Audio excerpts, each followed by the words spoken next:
것이 허용되고 있습니다. 지난 14일 한국교육개발원에서 2014년 학생 역량지수 조사 발표가 있었습니다. 학생들이 역량이 어떻게 변화가 우리나라 학생들은 학력이 오르면 자연적으로 언어, 소리, 이런 인지 능력은 향상되어가지고 도덕성, 시민성, 자기 정체성의 확립 같은 이 세상을 살아가는 민주 시민에게 필요한 역량은 오히려 학력이 올라갈수록 떨어진다는 결과가 나왔습니다. 공동체 의식과 책임감을 평가한 이 도덕성의 점수가 초등학교 6학년을 기준으로 계속 떨어져 간다. 스스로 책임감을 가지고 무엇을 결정할 수 있는 자율적인 태도와 책임이 어떻게 되면 중학교 1학년부터 올라가면 초등학교 6학년을 최고점으로 떨어진다는 것입니다. 이런 것은 부모가 자녀의 학습 계획을 세워주고 진로까지 결정하기 때문에 학교에서도 입시 위주 교육이 실시되어야 했습니다. 아이들이 자라면 수동적인 학습 경험만 누적된 결과라는 것입니다. 입시에 친 학생들의 정신 건강 상태도 고학년이 되면 될수록 우울증이 더 심해진다. 그래가지고 스트레스에 대한 감정적 반응이 너무 크게 나가고 악하게 나타난다는 것입니다. 조금의 전문가들이 이야기할 때 입시에 몰입한 주입식 경쟁 교육의 한계가 드러났습니다. 대한민국의 사람들은 반쪽 시민으로 교육되어져 있습니다.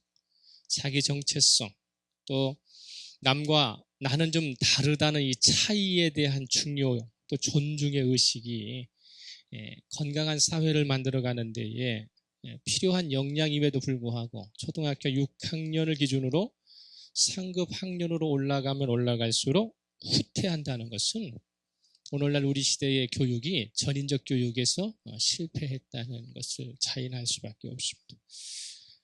왜? 초등학교 6학년을 넘어서면서 모든 역량이 대체적으로 떨어지는 걸까요? 초등학교 6학년보다 중학교 1학년이, 고등학교 1학년이, 대학생들이 그 역량들이 높아져야 되는데 왜 정점이 초등학교 6학년을 찍고 떨어질까요? 어디서 본? 그나마 초등학교 교육은 협동 또는 공동체, 협력을 강조하는 커리큘럼이지만은 중학교 1학년부터 대학 입시에 대한 목표를 그런 가운데 속에서 좋은 대학 가야 된다라고 하는 이 억압과 이 강요가 중학교 1학년 때부터 시작된다. 그런 가운데 속에 또 대학을 간들 대기업의 좋은 회사에 취직해야 하는 입사에 대한 명분을 내세워서 자기 자식들을 모든 사람의 경쟁자로 보게 하고 적으로 간주하게 해서 무한 경쟁의 시대로 아이들을 내몰고 있기 때문은 아닌가 싶다는 거예요. 자기의 정체성을 확립하는 시기에 인류 최고의 가치가 되어야 할 나와 다른 사람이 모여서 하나가 된다는, 내가 하나가 되는 것이 아니라 나와 다른 사람이 모여야만 하나가 된다고 하는 최고의 가치를 어떻게 합니까? 포기하게 하고 다른 사람을 밟고서라도 일어서야 한 또 최고가 되어야만 된다는 비뚤어진 약육강식의 사교가 부모들로부터 선생들로부터 사회로부터 계속 이들에게 주입이 되다 보니까 중학교 1학년 때부터는 공부만 잘하면 성공을 위한 것이라면 거짓말 정도는 뭐 자그자그만 재 정도는 그냥 넘어간다는 이런 부분들이 있다는 것입니다. 절대 강자가 되지 못하면 살 수 없다는 인식을 주입했기 때문에 그 아이가 공동체 의식, 도덕성을 비롯한 모든 역량이 높아야 할 지수들은 떨어지고 있다는 것입니다. 세상의 모든 관계를 더불어 살아야 한다는 공동체 의식보다는 어떻게 됩니까? 경쟁적으로만 세상을 보게 되고, 그리고 어떻게 합니까? 그들을 이겨야만 된다는 승부욕을 주기 때문에 이 아이가 진실한 삶이 무엇인가를 잃어버리게 된다는 것입니다. 최근 들어 우리나라에서 유독 거세지고 있는 사회 현상 중에 하나가 가족 살해 등의 비속 살해 범죄가 늘어나고 있다는 것입니다. 남편이 아내와 자기의 자식들을 죽이죠. 아내가 남편과 자식들을 죽이는 이런 현상들이 일어나고 있어요. 그래서 비속 살해 범죄가 끊임없이 일어나고 있습니다. 자녀가 고등학교를 졸업하면 독립시키는 외국과는 달리 우리나라에서는 결혼을 시켜도, 심지어 그가 결혼해서 자식을 낳아도 부모에게 의존하지 않으면 살 수 없는 시대의 환경으로 만들다 보니까 가족의 모든 부분들이 어떻게 됩니까? 공동체를 잃어버리게 되는 것입니다. 한 가정의 가장이 가족의 생계를 책임질 수 없게 되면 혼자 죽으면 무책임한 가장으로 비춰질까 봐 죽으면서도, 그래서 가족 살해를 하거나 동반 자살을 선택한다는 거예요. 내가 너희들을 먹일 수 없다면 차라리 같이 죽자. 그래서 죽여버리고 만다는 것입니다. 서초동 세모녀 살해 사건의 것이 전형적인 예가 아닐까요? 자기가 무능력하면 아내도 무능력하고 자식도 무능력한 거야. 그러니까 내가 살 수 없는 세상은 누구도 살아서는 안 돼. 아내도 살아서는 안 되고 자식도 살아서는 안 돼. 나의 미래가 불투명해지고 나의 미래가 불행해져 보이면 그러면 나와 관계된 사람들도 같이 싸잡아서 어떻게 합니까? 불행할 것이라고 생각하고 죽여버리는 것이죠. 그렇지만 가족 구성원 일지라도 의견이 다를 수 있잖아요. 아버지 생각과 자녀의 생각이 다를 수 있잖아요. 남편과 아내의 생각이 다를 수 있잖아요.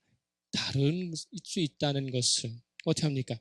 그래서 차이가 있다고 하는 것이에요. 그래서 거기에는 당연히 갈등이 일어날 수 있다고 하는 것에서 어떻게 이 갈등을 해결할 것인가에 대한, 대립 갈등을 어떻게 풀어낼 것인가에 대한 연습을 평소에 하지 않고 강요만 하고 미성숙해지다 보니까 모든 삶을 일방 통행식의 삶을 살아가게 되고, 그러다가 그것을 극복할 수 없는 장애를 만나게 되면 모든 사람들은 극단적인 선택을 하게 되는 것이죠. 아버지가 자기 딸을 인질로 삼아가지고 세상을 공포에 떨게 하는 세상이 이거 대한민국밖에는 없어요. 평생을 함께 살고 살을 맞댄 아내에게 칼부림을 하고 남편을 불질러 살리고 하는 그런 부분은 이 대한민국밖에 없다고. 왜 이렇게 되었는가 하는 것입니다. 왜 이렇게 되었는가. 과학과 기술이 급속도로 발전하면서 편안한 환경이 조성되면 될수록 사람에게는 무한한 자유가 주어지고 결정과 선택권이 많아질 것 같은데, 오히려 인간의 범죄는 점점 더 흉악해져 가고 있고 악랄해져 가는 이유는 도대체 뭐냐는 것입니다. 그런 것은 과학과 기술이 발전해도 인간의 본질은 성숙해지기는커녕 과학과 기술의 발전과는 상관없이 인간은 새로운 것으로, 즉 그것과는 다른 것으로 교육되어지지 않으면 야만성을 벗어날 수 없다는 거예요. 즉 과학과 기술이 인간의 야만성을 교육시켜주지 못하고 과학과 기술이 인간의 야만성을 성숙의 일면도로 바꿔줄 수 없다고 하는 것입니다. 인간의 본질을 이루고 있는 영혼과 정신은, 영적 성숙은 과학과 기술과는 전혀 관계없는 다른 방법으로 타취하고 다른 방법으로 가르쳐야만 된다는 것을 보여주는 것이죠. 우리 중에 육체적인 부분인 이 몸이 마냥 편안하다고 해서 마음을 관장하고 있는 영적인 부분이 다 해결될 것이라고 생각하는 사람은 없어요. 마음과 몸이 동시에 만족할 수 있어야만 이게 사는 게 삶이라는 것이지, 마음은 편한데 몸이 불편한다든지 몸은 편한데 마음이 불편해가지고는 온전한 삶, 안정된 삶을 살 수 없습니다. 영적인 것은 좋고 육적인 것은 나쁘다고 하는 이원론적 주장을 하려고 하는 것이 아니라 우선순위가 바뀌었고 중요도가 바뀌어야 한다고 하는 것입니다. 영적인 것이 육적인 것을 주장하고 컨트롤을 할 때에 좀 더 인간은 성숙해지고 좀 더 성장하고 안전한 삶을 살아갈 수 있다는 것입니다. 제일 좋은 상황은 육적인 것과 영적인 상황이 어떻게 합니까? 비례해서 골고루 성장하면 모두 좋아질 것이지만 그렇게 영적인 것과 육적인 것을 골고루 성장시킬 수 없다면 우리는 육적인 것보다는 영적인 것을 더 건강하게 하고 영적인 부분을 더 성숙할 수 있는 태도로 전향해야 한다고 하는 것입니다. 모든 사람들이 과학과 기술이 발전하면 인간성도 발전하고 성숙해질 거라고 생각했던 것은 오판에 불과하다는 사실이죠. 영적인 부분을 먼저 튼튼히 해야 육적인 부분이 위기를 만났을 때에 어떻게 극복할 수 있는가, 어떻게 이것을 헤쳐나갈 수 있는가를 우리가 가늠할 수 있는 것이지, 육적인 것은 아무리 견고하게 세워놓았다 할지라도 영적인 부분이 약해져 버리면 누구라도 극단적인 선택을 안 할 수가 없는 것이죠. 육이 영을 지배해버리면 그러면은 육이 조금만 불편해도 어떻게 됩니까? 사람이 마음이 어떻게 돼요? 혼란스러워지게 되는 것입니다. 세상이 갈수록 험해지고 어려워지는 것은 외부의 영향도 많지만은 영적인 것이 너무 빈약하고 약하기 때문에 세상을 대처하는 방법에서 전략을 제대로 구사하지 못하기 때문입니다. 그런 점에서 오늘 고린도전서의 본문으로 삼는 말씀은 경제적으로 상당한 발전을 이룬 육적인 도시라 할 수 있는 고린도 교회의 성도들에게 영적인 성숙을 간구하고 육적인 것만을 계속 추구하다 보면 문제가 생길 수밖에 없다. 이 문제를 어떻게 해결할 것이냐에 대해서 대안을 제시한 것이 오늘의 본문입니다. 육적인 것만을 우선하다 보면 성도라는 고유의 정체성을 유지하기가 상당히 어렵다는 것을 이야기하고 있어요. 사도 바울은 먼저 고린도전서 6장 12절에서 모든 것이 내게 가하나 다 유익한 것이 아니요 모든 것이 내게 가하나 무엇에든지 얽매이지 않겠다 이렇게 말을 합니다. 여기서 모든 것이 가하다는 말은 모든 것이 나에게 허용된다, 모든 것이 나에게 허락되었다는 말입니다. 이 모든 것이 인간에게 허락되었다는 말은 사도 바울이 먼저 한 말이 아니라 고린도 사람들이 자신들은 모든 것을 거리낌 없이 할 수 있는 자유자라는 사실을 강조하면서 심지어 창녀와 성적 접촉을 해도 그것은 내 자유다. 그렇기 때문에 그 문제는 큰 문제가 아니다라고 이야기를 하면서 자신들은 자유자이기 때문에 어떤 것도 할 수 있는 사람들이라는 것을 내세우기 위해서 한 말이에요. 그래서 사도 바울이 그래 너희들에게 모든 것이 허용된 건 사실이다. 너희들이 모든 것을 할 수 있다. 라는 말을 부정하는 것이 아니라 그것은 맞는 말이지만 정말로 진정한 자유자, 모든 것을 할 수 있는 진정한 자유자는 너희처럼 그렇게 천박하게 살지 않는다는 것이죠. 이 자유도 어떻게 된가요? 고급스러운 자유가 있고 천박한 자유가 있다고 하는 것이죠. 그래서 모든 것이 인간에게 하나님의 자녀에게 주어진 모든 것이 허용되었지만 그 하나님의 자녀는 자신의 자유를 자율적으로 필요한 데만 사용하지 아무 데나 적용하고 남용하지 않는다는 말을 하는 것입니다. 하나님의 자녀에게는 모든 것이 허락되었습니다. 또 허용된 것이 사실입니다. 문제는 아버지의 자녀인 우리가 아버지이신 하나님과의 관계를 유지하기 위해서 내게 주어진 자유를 어떻게 활용할 것인가를 생각하자는 것이죠. 그리스도인의 자유는 마음껏 할 수 있는 것에 방점이 찍혀 있지 않아요. 예수의 영이 있는 것에는 자유가 있다고 이야기할 때에 우리에게 주어진 자유는 마음것을 할 수 있다는 데 방점을 찍어 놓은 것이 아니라 역설적이지만 자유롭게 되지 않는 자유를 스스로 선택하는 자유가 있다는 거예요. 좀 어렵죠? 자유롭게 되지 않는 자유를 스스로 선택하는 자유. 즉 자신에게 주어진 자유를 복음을 위해 기꺼이 제한하는 자유를 어거지로 수동적으로 선택하는 것이 아니라 나의 자유를 제한하는 그 자유를 스스로가 선택할 수 있다는 뜻입니다. 왜일까요? 자유가 있는데 이 자유를 스스로 절제하고 억제한다.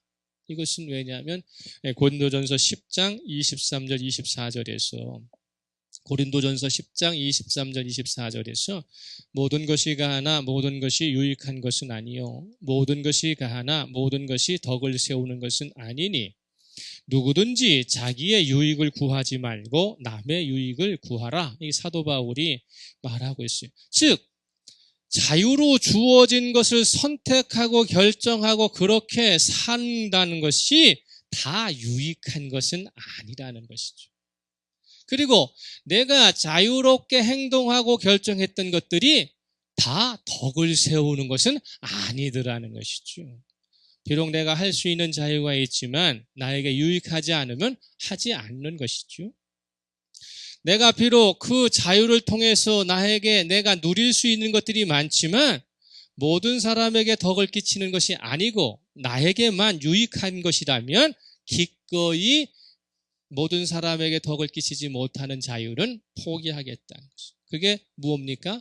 하나님의 자녀로서 선택하는 자유함이라고 하는 것입니다.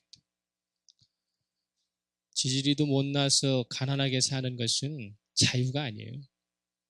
그건 무능이죠. 그러나 내가 잘 살 수 있고 돈 잘 벌 수 있고 떵떵거리고 살 수 있으나 스스로가 가난을 취해가지고 검소하게 살고 그리고 어떻게 합니까? 단출하게 살고 단순하게 사는 것은 그것은 자유예요. 그렇기 때문에 이걸 우리는 잘 알아야 합니다. 나는 자유를 누릴 수 있는 사람인가? 아니면 이 자유를 누리기 위해서 어떻게 나는 다시 살아야 되는가를 결정해야 합니다. 돈을 벌 수 없어서 나는 가난하게 살기로 결정했어 라는 것은 무능이죠. 그러나 내가 그걸 할 수 있음에도 불구하고 하나님의 자녀로서 그것은 도가 넘치는 거야. 난 그래서 그것을 절제할 거야 라고 하는 것은 진정한 자유라는 것입니다. 성도가 자기에게 주어진 자유 또는 권리를 전제할 때에 하나님께서 나에게 역사하실 수 있도록 내 자유를 기꺼이 어떻게 합니까? 제한함으로 말미암아서 자유가 나에게 제공하는 것을 포기하는 것, 이것이 진정한 자유라는 것입니다. 하나님께서 인간을 창조하실 때 우리에게 진과 같은 형체의 몸을 주신 이유를 알아야 한다는 것. 왜 우리가 육체를 입고 있는지를 알아야 한다는 것. 왜 하나님께서는 우리를 창조하셨을 때 육체를 주셨는가? 라고 하는 것을 알게 되면 이 육체를 어떻게 자유롭게 사용할 것인가가 나온다는 것이죠. 몸을 대표하는 것 중에 육체는 이 세상을 살다가 죽어지는 것으로, 사라지는 것으로, 없어지는 것으로 목적을 다하지 않는다는 것입니다. 우리와 지금과 같은 형체를 주신 이유는 특별한 목적이 있다는 거예요. 그 목적이 무언가를 알면 자신의 육체를 위해서 자유가 남발되지 않는 것입니다. 단적으로 이 세상에서 몸을 이룬 육체가 없으면 부활할 육체도 없는 것이요. 비록 이 세상에서 살다가 육체가 소멸해버리지만, 타버리지만, 그렇지만 이 세상에 육체를 갖고 있지 않으면 하나님의 나라에 가서 부활할 근거가 없어요. 그래서 하나님은 이 세상을 육체로 주신 이유는 영원한 세상에 하나님과 함께 살 때에 부활할 수 있는 요소를 주시기 위해서 우리에게 육체를 주신 거라는 사실이죠. 그래서 너희 몸이 그리스도의 지체인 줄을 알지 못하느냐라고 말하는 이유가 여기에 있습니다. 이 세상을 사는 이 육체가 바로 예수 그리스도의 몸을 이루어 하나님과 영원히 사는 그 나라의 부활할 원인이 되고 요소가 된다는 것입니다. 이 세상을 사는 몸은 죽으면 사라지는 일회용이 아니라 더 중요한 부활의 삶을 염두에 두고 우리에게 육체를 주셨다는 것입니다. 하나님과 함께 영원한 삶을 살기 위한 더 영광스러운 피조물로의 변신을 위한 준비는 이 세상에서 하는 거예요. 그래서 로마서 14장 17절에서 하나님의 나라는 먹는 것과 마시는 것이 아니요 오직 성령 안에 있는 의와 평강과 희락이니라. 할렐루야. 이 세상 사는데 먹는 재미 없으면 무슨 재미로 살까요? 그죠? 먹는 재미 없이 이 세상은 못 살아요. 또 마시는 재미 없이 어떻게 살아요?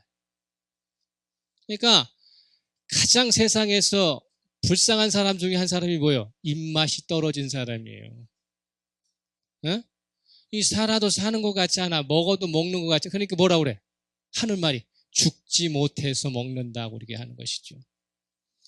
근데 사람의 육체 가운데 속에 이 오감이라고 하는 오각이라고 하는 부분 가운데 속에서 왜 나에게 입맛이 떨어지게 되고 잠이 없어지게 되고 여러 가지 즐거운 것 가운데 속에 몸이 누릴 수 있는 자유를 왜 망각을 하게 되느냐는 것이죠.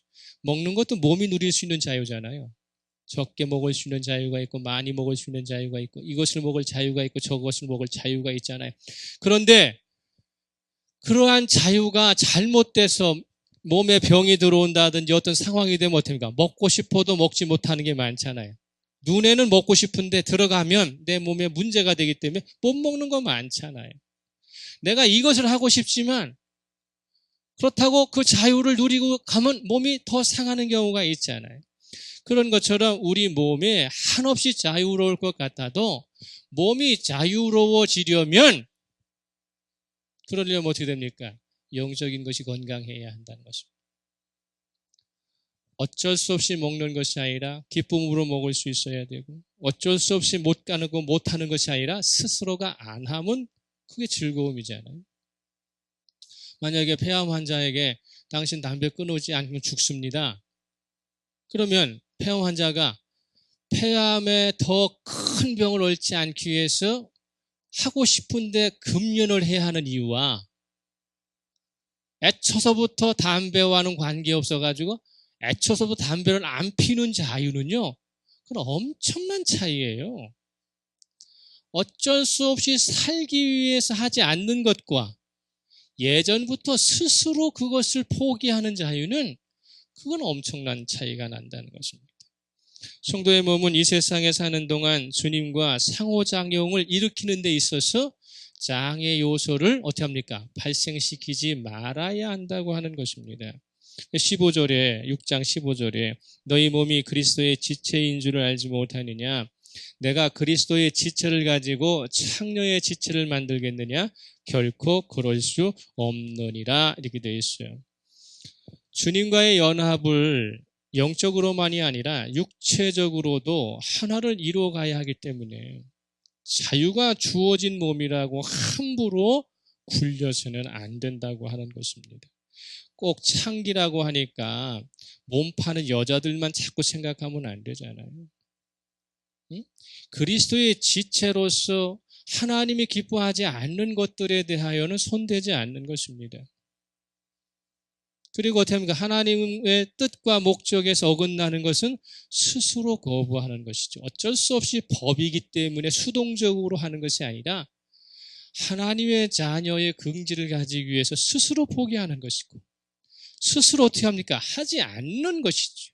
그래서 누가 지켜보고 그것이 잘못됐다고 해서 어쩔 수 없이 못하는 것이 아니라는 것입니다. 그래서 17절에 주와 합하는 자는 한 영이니라 이렇게 되어 있는 것이죠. 몸은 단지 영혼을 담고 있는 껍데기에 불과하지 않다는 것입니다. 우리가 육체를 비하해서는 안 돼요. 육체는 영혼을 담고 있는 껍데기에 불과하니까 사람이 죽으면 영혼은 하늘로 가고 육체는 남아서 땅에서 그냥 불태워져 버리고 없어져 버리는구나. 그런 것이 아니라는 것입니다. 그것은 과정이고 요소이기 때문에 육체 또한 영혼만큼 매우 중요하다고 하는 것을 이야기합니다. 왜요? 이 세상에 살면서 우리의 육체는 누가 거하시네? 성령이 거하시는 존이기 때문에 그래요. 그러니까 육체의 껍데기가 아무것도 아닌 것이 아니라 이 육체의 몸을 입고 있어야 여기에 하늘의 성령이 거하시게 되는 것입니다. 영혼만 있는 사람에게는 성령이 거할 이유가 없어요. 애초서부터 영혼은 누구 거기 때문에? 하나님의 것이기 때문에 육체에서 벗어난 영혼은 하나님이 모두 주관하시기 때문에 필요가 없어요. 거기에 성령이 거하신 이유가 없죠, 영혼에. 성령이 거하시는 이유는 우리 육체가 있기 때문에 거하시는 거예요. 그래서 하늘나라에 가면 성전이 있습니까, 없습니까? 하늘나라에 가면 성전이 없어요. 왜요? 하나님과 예수 그리스도 자체가 성전이시기 때문에 별다른 성전을 지을 이유가 없어요. 하늘에 가면 해가 있습니까, 없습니까? 없어요. 하늘나라에 가면 해 없어요. 왜? 아버지와 아들에게서 비춰지는 빛이 오늘 우리에게 피조물로 비춰주는 이 태양빛보다 더 밝기 때문에, 그 때문에 하늘나라에 가면 해가 필요 없어요. 하나님 자체가 해에 있고, 하늘나라에 가면 뭐가 필요 없어요? 성전이 필요 없어요. 당신이 거하시는 그 자리가 성전이기 때문에. 그렇기 때문에 육체의 한계 가운데 속에 내가 하나님의 자녀라고 하는 것을 보여주려면 내 육체를 누가? 성령이 전삼아서 역사하실 때에 이 사람을 뭐라고 하는 거예요? 예수 그리스도인이다라고 말하는 것이죠. 20절에 그래서 그런 거예요. 값으로 산 것이 되었으니 그런즉 너희 몸은 몸으로 하나님께 영광을 돌리라 말하는 것이죠. 우리에게 주어진 여러 가지 자유와 권리로 육체적인 것만을 위해서는 안 된다는 것입니다. 영적인 것을 위한 조치를 제대로 해서 영과 육이 균형을 이루어가되 무엇이 무엇을 이끌어가도록, 육적인 것이 영적인 것을 이끌어가는 것이 아니라 영적인 부분이 육적인 것을 이끌어가도록 우선순위와 선도하는 주체를 바꿔놓아야 한다는 것입니다. 값으로 샀다는 것은 십자가의 대속을 통해 죄의 노예 상태에서 우리를 자유롭게 해주셨다는 뜻이지만, 값으로 샀다는 말을 굳이 하는 이유는 이 값이 따질 수 없는 엄청난 것을 치르고 우리를 샀다는 뜻이에요. 이 값이라는 것은 그냥 너희들이 살 수 있는 것으로 산 것이 아니라 세상에서는 값을 치를 수 없는 그것으로 너희를 샀다는 것입니다. 그럼 값으로 샀다고 말하는 목적은 뭘까요? 소유권이 이전되었다는 뜻이에요. 주인이 바뀌었다는 뜻이죠. 이전의 주인에게서 돈을 주든 뭐를 주든 주고 사서 소유권을 이전해 놓았다는 거예요. 우리가 전에는 누구의 노예였어요? 죄의 노예였었잖아요.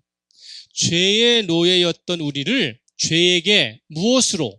십자가의 보혈로 값을 치르고 하나님의 자녀로 옮겨 놓으면서 원래 우리가 죄의 노예였는데 하나님의 자녀라는 소유권으로 바꿔 놓았다는 거예요. 그러니까 우리의 소유권은 누가 갖고 계세요? 하나님이 갖고 계시는 거예요. 그래서 우리의 주인은 누구시다? 하나님이시다라고 고백하는 거예요. 성도는 예수 그리스도로 말미암아 우리가 하나님의 자녀가 되었다는 말을 하나님의 입장에서 바꿔놓으면 내가 예수 그리스도 주고 너를 내 것으로 만들었어. 그래서 너들의 소유권은 이전된 상태야. 그러니까 소유권이 이전됐으니까 우리는 뭐만 바뀐 거예요? 주인만 바뀐 거예요. 주인이 바뀌었으니까 바뀐 주인이 요구하는 대로 살아야 한다. 그것이 뭡니까? 하나님께 영광을 돌리는 삶이에요. 하나님이 요구하시는 삶은 그분의 영광을 돌리는 삶이죠. 그러니까 소유권이 이전되었기 때문에 그렇습니다.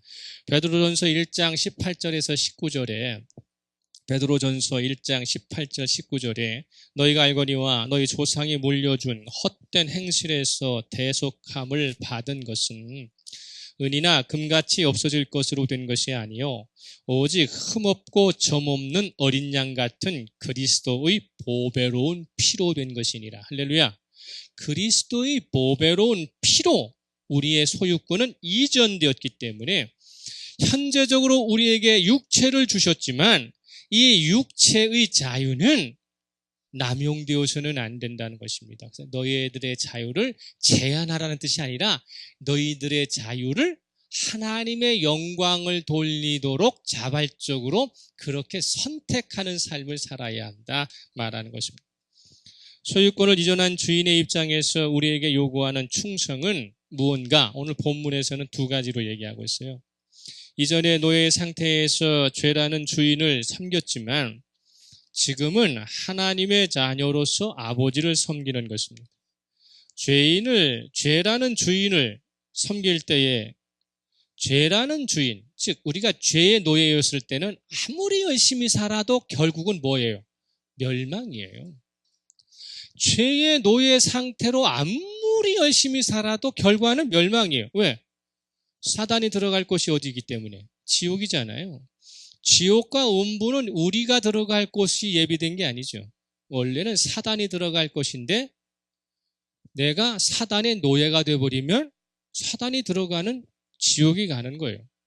그래서 지옥이 필요한 것이지 애초서부터 애초서부터 사람을 집어넣으려고 지옥을 만든 것이 아니라 지옥은 사단 집어넣고 마귀 집어넣으려고 만들어 놓은 곳이에요. 그런데 사람은 왜 들어갑니까? 그 사람이 죄의 노예가 되니까 열심히 죄를 위해서 살았으니까 결국에는 주인 가는 곳으로 가는 것이죠. 우리의 주인인 예수 그리스도께서 천국 가면 우리 천국 갑니다. 할렐루야. 죄의 노예가 된 사람이 가는 것은 그의 주인이 가는 지옥으로 가는 것이죠. 어린 양 같은 그리스도의 보배로운 피로 된 것이다. 이렇게 된 것이거든요. 자유자가 되어 하나님을 아버지라고 섬기면서 죄의 노예들이 행하는 자유를 하게 되면 멸망으로 치닫게 된다는 것입니다.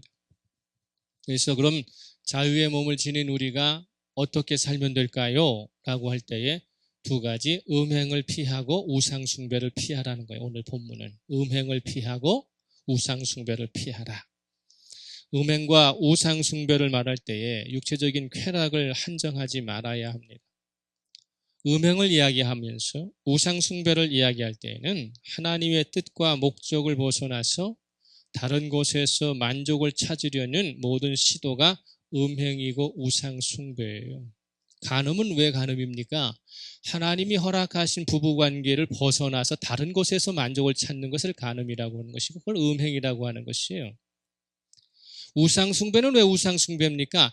하나님만을 섬겨야 되는데 하나님이 아닌 다른 것을 섬기면서 그에게 복을 달라고 요구하기 때문에 우상숭배가 되는 것이죠. 그렇기 때문에 어떤 이는 이렇게 말합니다. 마귀의 저수지에서 독을 얻어 마시는 것보다는 차라리 사막에서 목말라 죽는 것이 하나님을 기쁘시게 하는 것이다. 참 어려운 선택이죠. 마귀의 저수지에서 아무리 시원한 물을 얻어도 그것은 독에 죽는 거죠. 한 소녀에 대한 전설에 대한 이야기가 있어요. 책에. 한 소녀가 숲을 지나다가 뱀을 밟을 뻔했습니다. 놀란 가슴에 소녀는 본능적으로 뒤로 물러서면서 경계심을 늦추지 않는 거죠. 그런데 뱀이 갑자기 고개를 팔딱 세우고서 이야기를 합니다. 난 널 만나서 매우 기뻐. 난 지금 현재 춥단다. 그리고 친구가 필요해. 제발 날 집어서 네 코트 안으로 좀 넣어줘. 그러면 내가 너와 친구하고 너도 좋을 거야. 이렇게 따뜻한 말을 해줘요. 그러면서 너 나 친구 삼을래? 근데 너 나 친구 되어줄래? 이렇게 이야기를 하는 거예요. 놀란 소녀는 난 절대로 그렇게 할 수 없어. 넌 방울뱀이니까 넌 날 필시 물 거야. 그랬더니 뱀이 그러는 거죠. 아니야, 난 널 물 생각도 없어. 난 널 물려고 하지도 않아. 약속할게. 난 정말 내 친구가 되고 싶어. 나를 네 코트 속에 넣어주렴 이렇게 말하죠.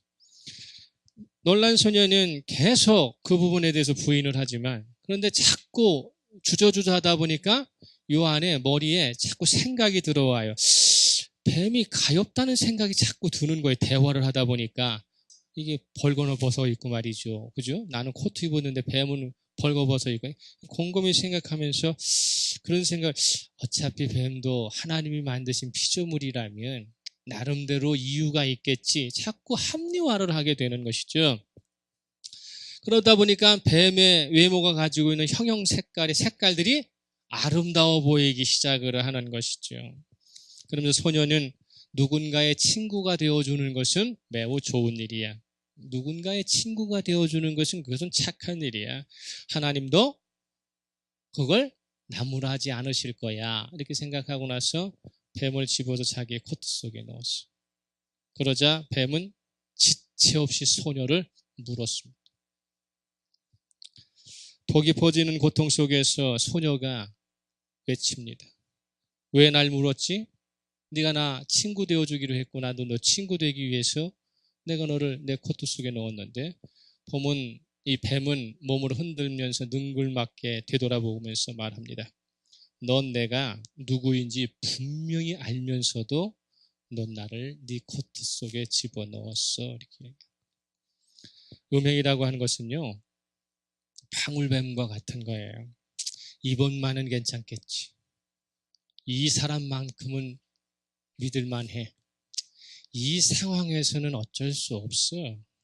이런 이유가 있고 저런 이유가 있기 때문에 이것만큼은 괜찮을 거야. 이렇게 생각하면서 나는 절대로 뱀에게 물리지 않을 것이라고 장담을 하지만, 그리고 자신의 자유를 함부로 남분하지만 여지없이 뱀은 사람을 물게 돼 있어요. 사단은 매우 교활합니다. 그래서 그리스도인이 무엇을 좋아하는지, 그 사람이 각자의 취향과 그 사람이 가지고 있는 동기가 무엇인지를 다 꿰뚫고 접근하는 거예요. 그저 요란하고 조잡한 싸구려로 삼류 같은 아마추어로 유혹하는 것이 아니라 우리를 무너뜨리는 음행과 우상숭배와 같은 사단의 이 계략은 매우 교활하기 때문에 그렇기 때문에 누구든지 거기에 자꾸 빠져든다면 어떻게 됩니까? 물리게 돼 있어요. 이쁜 여자 앞에서 남자가 올바른 정신을 끝까지 유지할 수 있는 사람이 여기 있으면 나와보라고 그래요. 없어요. 그 자리를 피하는 방법밖에는 없는 겁니다. 뱀을 만나면 피해야지. 뱀하고 앉아서 대화를 하면 어떻게 하겠다는 거예요. 음행을 스스로가 절대적으로 다스릴 수 없어요. 그래서 음행은 대처하라고 말하지 않고 뭐라고 그래요? 피해야 한다는 거예요. 도망가야 한다는 거예요. 요셉이라고 하는 사람이 보디발의 아내의 유혹을, 그래 앉아서 좀 얘기 좀 합시다 사모님. 당신이 그래서 되시겠어요? 가정 총무인 나에게 도대체 그러시면 되겠어요? 라고 말하지 않아요. 무조건 그 자리를 피하는 거예요. 도망가는 거예요. 음행을 피하는 방법, 음행을 대처하는 방법은 그 자리에서 도망가는 거예요. 컴퓨터 하다가 우연히 야동 보다가 야동이 나왔다. 그럼 빨리 끄고 다른 걸로 돌아가는 거예요. 그게 왜 나왔지? 그 다음은 어떻게 되지? 호기심을 가질 필요가 없는 거예요. 나와 상관없는 사람이 아무리 친하게 다가오면 이 사람이 나를 왜 갑자기 이렇게 잘 친하게 하지? 하고 생각할 필요가 없는 거예요. 상식을 뛰어넘어야 한, 그렇지 않겠어요? 오늘날 어떤 남자가 이 교육이 이런 상황, 이 시대의 이런 상황 가운데 속에서, 저도 하루에 컴퓨터를 4-5시간을 하지만 수많은 것이 떠다니죠. 그런데 그걸 한번 클릭을 하면 계속 해보고 싶은 게 본능이에요. 그건 올 때마다 지나치는 것이고 넘기는 것입니다. 컴퓨터에도 이력이 있다고 여러 번 말씀드렸죠. 여러분 개인 컴퓨터에 네이버를 들어가든지 뭐가 들어간다 하잖아요. 그 사람이 평소에 무엇을 클릭을 하고 무엇을 선호하는지 그 사람이 이력제가 남게 돼 있어요. 구글에. 그래서 그 사람이 나중에 좋은 어떤 그런 지도자로 간다든지 어떤 데 가게 되면 그의 성향에 대해서 그게 수파에 털리게 돼 있어요. 그래서 저는 목회를 오래 하고 싶어갖고 절대로 야동이나 포노는 안 봅니다. 혼자 있어도. 왜? 나중에 조금 유명한 목사 되면 옛날에 저놈이 다 뭐 봤더라. 그럴 수 있잖아요. 음행이라고 하는 것은 피하는 것이지 대처하는 게 아닙니다. 내가 그걸 이길 수 없어요. 우상 숭배도 마찬가지. 하나님의 뜻과 목적이 아닌 것에 비로소는 안 되는 것이죠. 어떻게 보면 삶의 균형이 깨지는 데는 영적인 것보다 육체적인 것을 너무 우선하는 것들이 많아서 그래. 그럴 때마다 우리는 무엇을 봐야 합니까? 예수 그리스도의 십자가 보는 거예요. 그것이 욕구가 채워질 때마다, 육체적인 자유를 찾고 남발하고 싶을 때마다 우리는 무엇을 봅니까? 예수 그리스도의 십자가를 보게 되면 그러면 바뀌는 것입니다. 무한경쟁 시대에 절대 강자가 되어서 모든 걸 다 하고 산들 영적으로 반드시 갖춰야 할 것에 게으르면 반드시 무너지고 망할 날은 급속하게 오는 것입니다. 자유가 주어졌을 때 하나님 영광을 위한 삶을 선택해야 되지 않겠어요?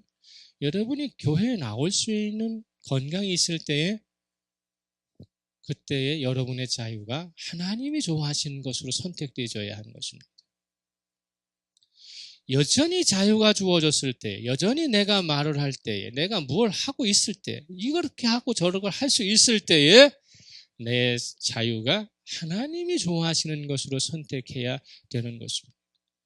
여러분 성서전과 읽기 참 힘들죠? 그게 쉬운 일이 아니에요. 집에서 놀고 먹는 사람 치고. 그래도 그 자유를 선택해야 돼요. 읽을 자유를 가져야지 읽을 어떤 그런 의무가 되어버리면, 그게 말씀이 의무가 되어버리고 말씀이 기도가 되어버리면 하기 싫어지는 것이죠. 그러나 그게 자유로운 선택이 되고 내가 하고 싶은 것이 되어버리면 그럼 어떻게 됩니까? 그것은 자연적인 일상의 습관이 되어버리고 좋은 관습이 되는 것입니다. 사도 바울은 오늘 이야기합니다. 모든 것이 가하다. 그렇지만 이 모든 것이 가하지만 다 유익한 것은 아니야. 모든 것이 가하지만 그게 다 덕을 세우는 것은 아니란다.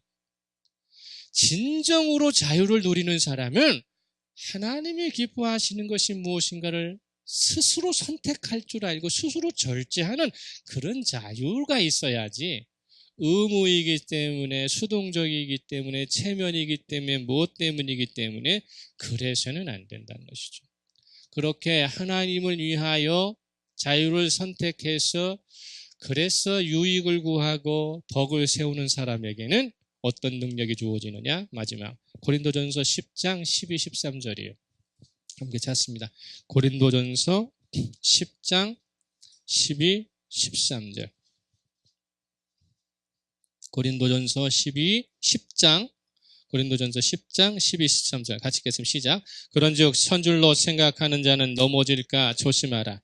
사람이 감당할 시험 밖에는 너희가 당한 것이 없나니 오직 하나님은 미쁘사 너희가 감당하지 못할 시험 당함을 허락지 아니하시고 시험 당할 즈음에 또한 피할 길을 내사 너희로 능히 감당하게 하시느니라. 할렐루야. 감당하지 못할 시험 당함을 허락하지 않는 것은요, 가만히 아무렇게 있을 때나 주시는 것이 아니라 말씀 앞에 바로 섰을 때예요. 하나님의 자녀로 그분과 동행하는 것을 게을리 하지 않는 사람에게 시험 올 것을 어떻게 합니까? 막아주시고 능력으로 넘어가게 하는 것이지, 아무것도 안 하고 육체적인 삶만 사는 사람에게, 껍데기의 그리스도인에게 시험 당할 쯤 되면 피할 길을 주시는 분이 아니시라는 것이죠. 내가 그분 앞에 서려면 선줄로 생각할 때 어떻게 하라는 겁니까? 생각하라는 거예요. 넘어질까 조심하라는 것이고. 그래서 모든 것이 다 허용되었지만 주와 함께 동행하는 것을 선택하셔서 진정한 자유자가 되시기를 예수 그리스도 이름으로 축복합니다. 이제 침묵합니다.